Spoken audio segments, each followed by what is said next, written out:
Welcome to CBC Windsor News at 6. I'm Chris Ensing. Meg Roberts will be back next week. Thanks for joining us. Tonight, police continue to investigate a shooting on Erie Street. Business owners saying bullet holes don't fit with the neighborhood that they know. Green jobs are coming to Windsor. We look at what those are and the training that people will need. And some Windsor athletes lacing up skates this year to hit the ice with some of the best hockey players in the world. We begin with businesses in Windsor's Little Italy neighborhood who are still a bit concerned after an overnight shooting earlier this week. Nobody was injured. Police still searching for the suspect. Jacob Barker has more. Some of the damage is still clear here today, but early Wednesday morning, bullet holes could be seen scattered across the front of Mezzo's restaurant and lounge. Owner Philip Roca, who is also president of the local Business Improvement Association, declined an interview today, but he did respond to a text saying incidents happen in many neighborhoods. We do what we can to keep things safe and clean down here. The shooting itself took place shortly after 2 a.m., according to police. In August of last year, another shooting took place along the stretch near Peary Avenue and Erie Street. It sent a 33-year-old to hospital with serious but not life-threatening injuries. And while there were no injuries reported at the time of this week's incident, some that work and run businesses in the area are alarmed. How do you feel? Definitely a little bit more on edge, because I don't know what's going on, But I don't feel too threatened because I don't see anything. There are a lot of shooting here in such a short time, so I don't know what keeps happening here. So I think people are concerned in this area. Others feel there is cause for concern, but the issue isn't specific to Erie Street. If it happens like every day or every week something, then I get concerned. But otherwise, happen all over the city. Police did not respond to our request for an update today, but earlier this week they released this photo of a newer blacked out GMC pickup truck. They say it's been identified as the suspect vehicle. Those we spoke to feel the shooting isn't characteristic of this unique Windsor neighborhood. I don't think it definitely doesn't fit the character of Erie Street at all. We don't have much conflict over here. Jacob Barker, CBC News, Windsor. Essex County OPP are issuing another warning after 2 people fell victim to what they call an emergency scam. Combined, they lost more than $20,000. In the first incident, police say that someone called the victim in Tecumseh claiming to be a law enforcement officer, saying that they needed money to help a family member who was in jail. They handed over $13,000. Then in a separate incident, also in Tecumseh, a similar situation. The victim giving a stranger $8,000. In both cases, the OPP say that the person came in person to collect the cash. Now, police say parents and grandparents are often the victims of these scams because people call claiming that their child or their grandchild is in trouble, and that's when they ask for the money to help in a fake emergency. It's something that police want you to be aware of. If you're interested in a job in the green economy, there's a new report out about the opportunities in Windsor, Essex. Workforce Windsor, Essex, examining green jobs in the area and how to get them. Dale Molnar has more on what's out there. The report, entitled The Green Economy in Windsor, Essex, lists several jobs that could be considered environmentally friendly. There are obvious ones, such as wind turbine technician and EV mechanic technician. Others aren't always green, electricians, for example, but they could be called upon to install heat pumps. So if you're passionate about the environment, you can look at our report, you can see programs that are offered locally that will lead you into the green economy sector. You can also see a list of potential green jobs, for example, jobs in the EV industry, jobs in agriculture, and then it will showcase median wages, stuff like that, just to get a better feel for what the job is. So yeah, if you're interested in the environment, this is a good guide to what's out there locally. After having a look at the report, Rosaire Hamlin knows he'd like to train for some of the jobs, especially ones in EV battery manufacturing. I did choose to apply for Nexstar, but currently they are accepting applications, but they're only hiring individuals with certain skill sets. I'm hoping in the future they may hire those with a diverse background in manufacturing, etc. It allows me to expand the thought of applying for several different jobs that I may be able to get trained for, or may be able to acquire the skill sets to acquire a good paying job in the future. Hamlin volunteers at the UHC Hub of Opportunities, where the lead job developer says there are government grants available to help people train for the jobs. Absolutely. Apprenticeships is one of the ways to get into these fields. They can get, start maybe, like I said, in a laborer capacity, and then get through the apprenticeship program and get their trade certificate. That's a great way to start. And so the Government of Canada is pleased to announce $7.3 million. Last week, the federal government announced funding to 2 organizations that help women get into the skilled trades. The Workforce Windsor Essex report also includes information on training at St. Clair College and the University of Windsor. The report is available online at workforcewindsoressex.com. Dale Molnar, CBC News, Windsor. The City of Windsor has passed its 2024 budget. Homeowners will see tax bills rise by about 4%. Now that will pay for what the mayor has called a status quo budget. The cost to ride the bus, it's going to go up between 10 and 15%. A proposal to extend the hours of paid parking in Windsor, that was defeated. And the city will not move forward with a festival plaza plan that puts a giant canopy over the area. It's going to go with a less expensive option of adding trees and grass to the area, along with a performance space. That's some of what's inside of this budget. Council had a final chance to change Mayor Drew Dilkins' budget on Monday. He did not veto any of those council amendments. A Black activist, scientist, and icon. That's how Howard McCurdy is being remembered in a new autobiography. He died 6 years ago at the age of 85. This week, a new book launched at the Amherstburg Freedom Museum.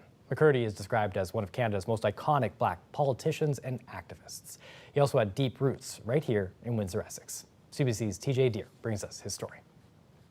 Even before Howard McCurdy became a politician, he was heavily involved in the civil rights movement and co-founded the National Black Coalition of Canada.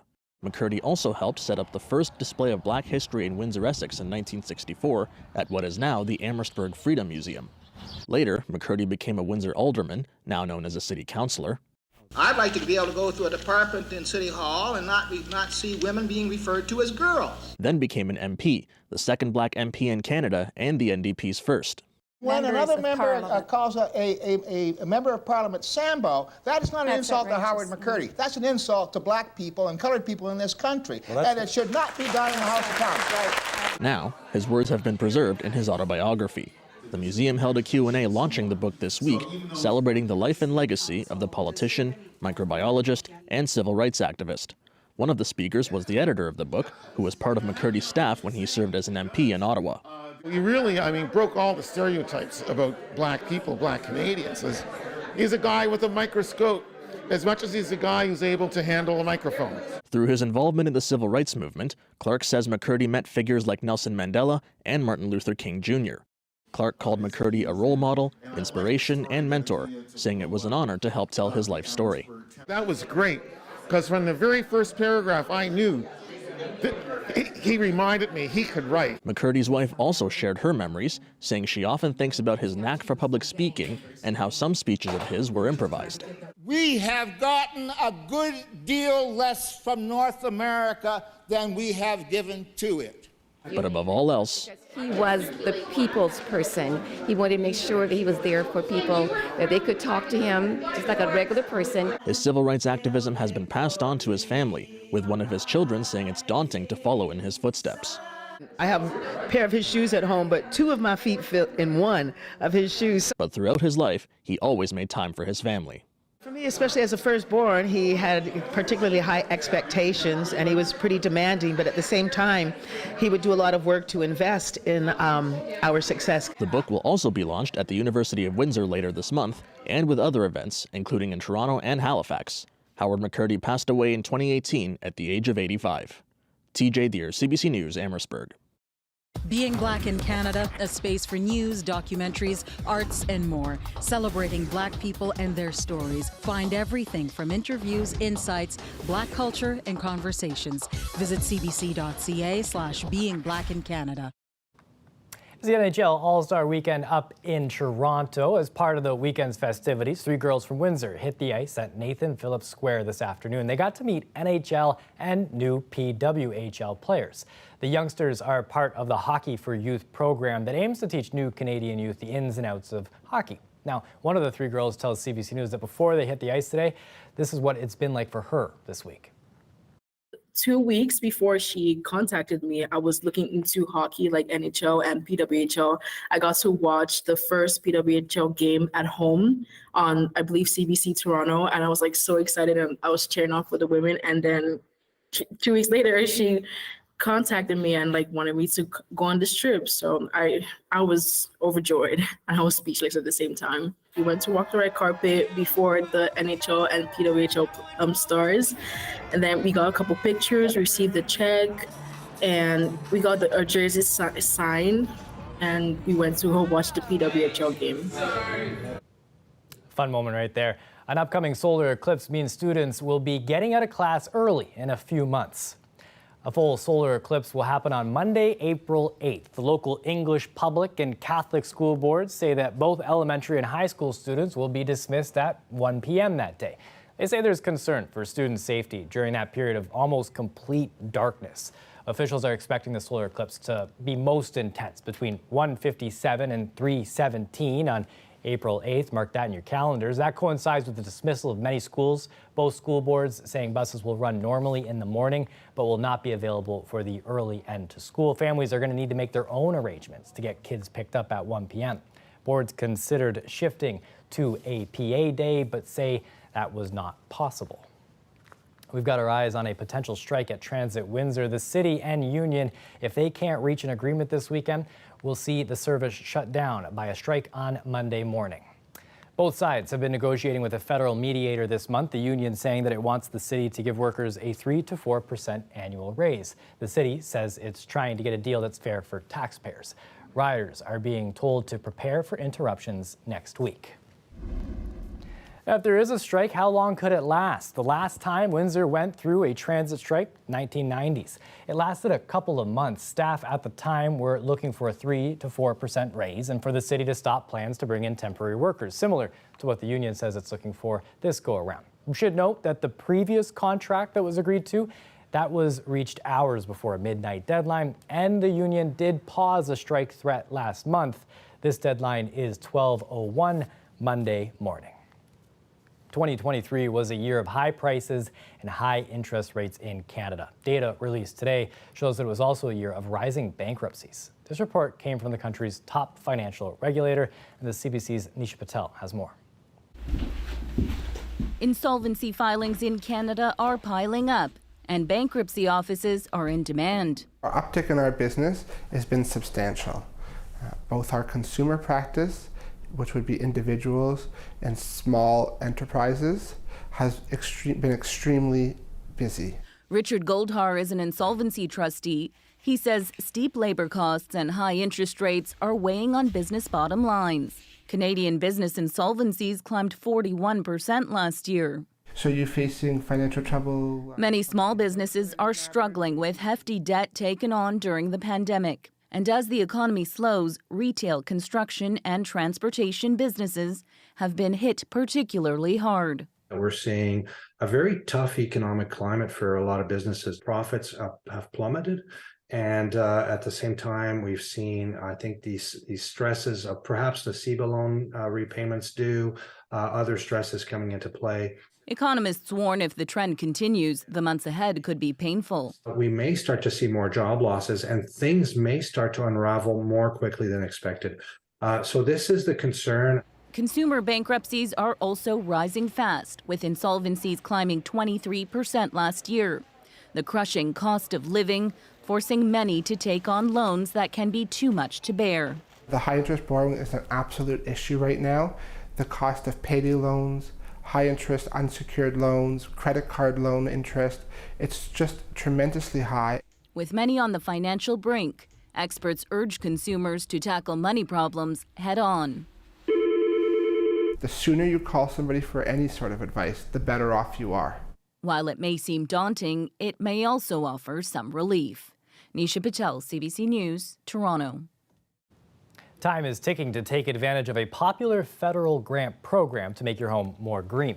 It's ending much sooner than expected, and as Kyle Bax reports, it's not just homeowners who are about to lose out. An entire industry is basing for the impact.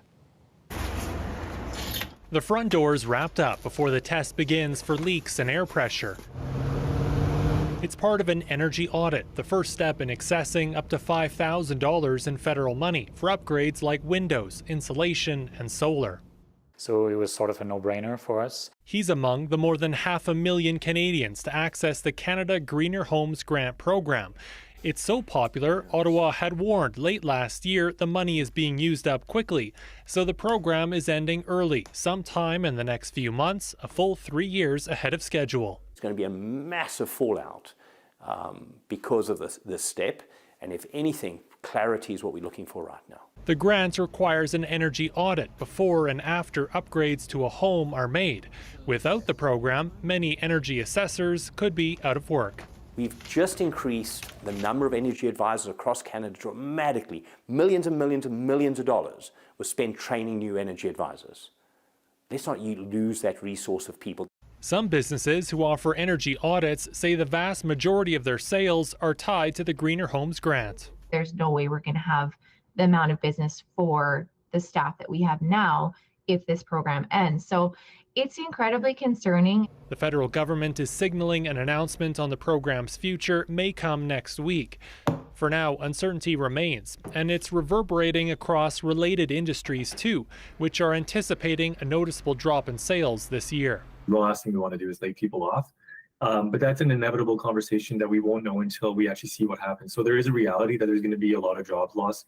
Those in the industry hope Ottawa will extend the program or at least provide a clear timeline for when it wraps up. Kyle Bax, CBC News, Calgary. We take a live look outside. I swear there was sun today. It was nice to see, nice to feel those sunsets happening a little later as well. Victor Paulo has a full look at the forecast coming up.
Welcome back to CBC Windsor News at 6. Victor promised us sun, and he delivered. Beautiful day out there. Let's take a look at what's in the forecast. Well, Windsor, we had a day today where we got to experience a bit of sunshine, but taking a peek at what we're expecting for tomorrow and for tonight, temperatures will be dropping. We're expecting some cooler nights, but it will be a sunny weekend, and we have above seasonal temperatures in store for you. Why do I say above seasonal? Because your average high is minus 0.8 and your average low is minus 8.2. And taking a look at what we're going to be expecting when it comes to a long-range forecast, well, this is why it's a little bit cooler right now. It's because that Arctic air mass was close to southeastern Ontario, but as we get closer to next week, it's working its way more northeast. Now, why do I tell you that? Because if you do stay tuned for our 3 and 7 day, you will see why it matters that Arctic air mass has gone up north, and a lot of those southern temperatures and that southern air is coming up to us in the southeastern of Ontario. Now, taking a look at what we're expecting tonight, it's going to be a little bit of cloud cover, mainly clear as well, but it's going to be -5, feeling like -9. And then taking a quick look from a bird's eye view as to what's happening in our area of the woods, well, it's going to be a bit cloudy as we talked about on Saturday, but as we do get closer towards your Sunday, things do start to clear up as you see that big pocket of high pressure system. Quick look at our 3 and 7 day forecast. Now, Saturday, as we mentioned, is going to have just a touch of cloud cover when we start our day. But as you do get closer towards Sunday, we can see that the temperatures start to heat up. But it's not that -5 turns into a -2 for the overnight low. And as we do get closer towards your Tuesday, Wednesday, Thursday, and Friday, well, we can see the temperatures start to increase up to double digits by the time we get to next week. Look at that +10 on Thursday, +11 on Friday as well. Another thing to note are the overnight lows and how those as well have been increasing. -5 over here on Saturday, but as you get later on in the week, we can see they turn from negative over to positive temperatures. Now, the big takeaway for your weekend is it's going to be a bit cloudy on Saturday, but Sunday's going to be the warmest day with lots of sunshine for everyone. Now, the overnight lows for tonight will be cold as well as for Saturday, so if you do have outdoor plans, especially at night, make sure you're all bundled up. Well, wishing you all a very great weekend in Windsor, and until then, we'll talk soon. Over to you. Remember when streaming services were announced and they cut costs and commercials? Well, that's all starting to change. We got more after the break.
It's going to cost customers a little more to watch Amazon Prime Video uninterrupted. It's the latest streaming service to add commercials. Anis Hadari now on why cheap ad-free streaming may now be a thing of the past. Amazon Prime Video won't be commercial-free much longer unless you pay more. If I'm still paying and they're putting ads, then for me that's absolute no-go. Like if I'm paying money, I don't see any ads at all. I hate having to be forced to pay to not have advertisement in my face. There's so many subscriptions, it's getting so expensive already. It'll cost $3 more a month to avoid ads. If customers don't pay up, ads begin on Monday. Experts predict either way, it will be lucrative for Amazon. You look at the majority of their business, which is really the e-commerce business, a grocery business, a retail business. The margins on that business are 2%. The margins on advertising for Amazon is upwards of 50%. Netflix made similar moves over the past year. Higher prices for ad-free content. And at Bell Media's Crave, price hikes to keep commercials away. People don't like ads, but people really don't like bad, irrelevant advertising. But this ad exec says customers won't mind if commercials are targeted. And if you give people the right ad at the right time, it's actually a really good trade-off for folks. Another example is the Super Bowl. Nobody likes ads, but everybody watches a Super Bowl ad. If consumers want to keep their streaming ad-free, they may have to turn off the TV and cancel. Because this is a kind of new thing, these companies are going to be watching the metrics very closely. And so this is now's the time, if you want to try to make a difference, vote with your dollars. So far, those votes have led to more commercials, at least at Amazon's competitors. YouTube gained more than $1 billion in ad revenue in just 1 year. And at Netflix, 40% of new signups have also said yes to ads. Anis Hadari, CBC News, Calgary. The next Winter Olympics just got more exciting with news today that NHL players will be participating. League Commissioner Gary Bettman making that announcement. We know how important international competition is to our players. Canada won gold the last 2 times NHLers played on Sidney Crosby's overtime thriller in 2010 and then again in 2014 with Crosby scoring in the final. The NHL kept its players out of the 2018 games. COVID torpedoed plans for 2022. The NHL's return will include 2030 as well. Eastern North American can look forward to an early spring. Apparently, it's beyond a shadow of a doubt. That's according to the stars of this year's Groundhog Day. The rituals, of course, they vary. Puxatawny Phil towered majestically. Wyerton Willie remained in a bit of a meditative space. Well, Sam here had his moment with the intimate feeling, as you can see everybody gathering around on an early spring decision. There was a dissenter, though. Nova Scotia's Lucy Lobster, who started making forecasts in 2018. Sam dismissing Lucy's prediction as a rookie mistake. I gotta say, it's an event designed for TV. Someone holding up a wild animal in the air with chompers like those. Glad to see that we got through this without anybody getting harmed. That is it for us here at CBC Windsor News this week. Don't forget, for news anytime, you can go to our website, cbc.ca/Windsor. You can download the CBC News app as well. Turn on the alerts and you'll get notified whenever local stories that matter to you get posted on our site. The National, that's on tonight at 9 on our news network, 10 p.m. on the CBC News app. Look at the lovely skyline of Windsor. A sunny weekend. Let's go enjoy it.